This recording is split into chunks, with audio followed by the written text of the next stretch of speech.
Namaste and hi there, it's Nisad and this is our lecture 2 of final counts. And today we're going to discuss all the adjustments and footnotes. So before we start, like, share and subscribe. And before we start, I want to tell you guys one thing, that each and every adjustment of footnotes is placed at two columns. So in our lecture 1, we have already discussed additional 3 adjustments. These are over here. And before we start, I would brief it for you, then we'll move on to discussing more. So this is our closing stock. If you have watched my last lecture, I've already told you that it's posted in the trading credit. When it's given in our trial balance, we will post it in the trading account in the credit side. But when it's given in our footnote, we will post it in the trading account in the credit side and also in the assets of the balance sheet. And then we have our outstanding expenses, and those who do not know the term outstanding expenses, it's our expenses which are due, also unpaid expenses. So let's say we have our outstanding expenses on salaries. So it's a recurring expense, so we will post it in our PL account, and in the PL debit, we will add it in our salaries.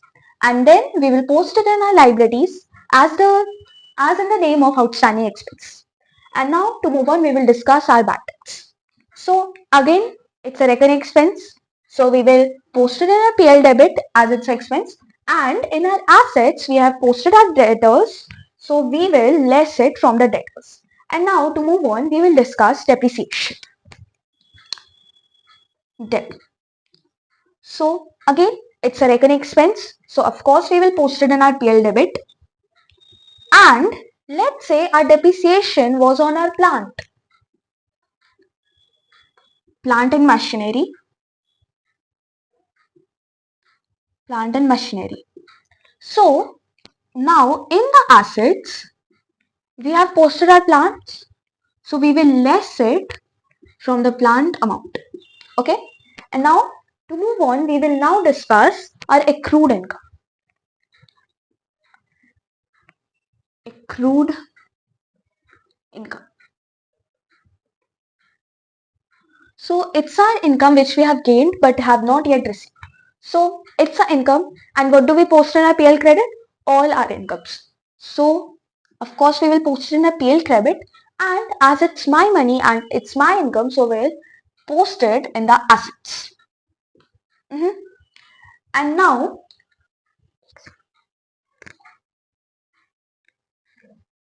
these were all are common. And now to move on, let's discuss a few more.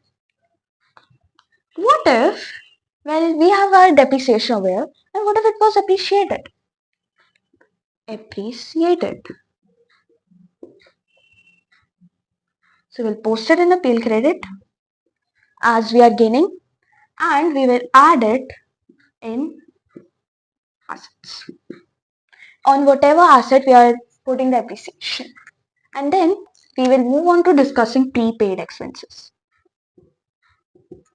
Prepaid expenses.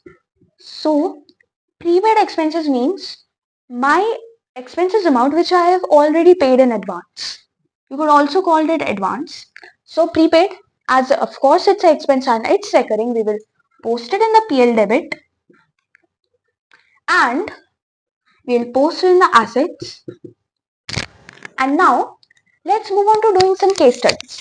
Let's say I lend some my goods to charity. Goods given to charity. So let's say the amount of goods that I gave was rupees 1000. So I would first less it from my purchases, and purchases we posted in a trading debit, right? In trading debit, and then as it's expense and it's also recurring, so I would post it in the PL debit. And now these were all our common adjustments, and now let's do one case study. What if my goods amounting to rupees 1000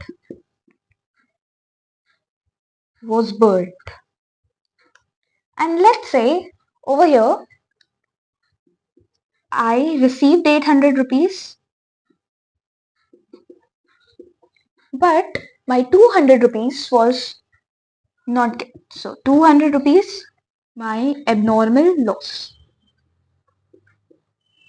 So where would we post all these?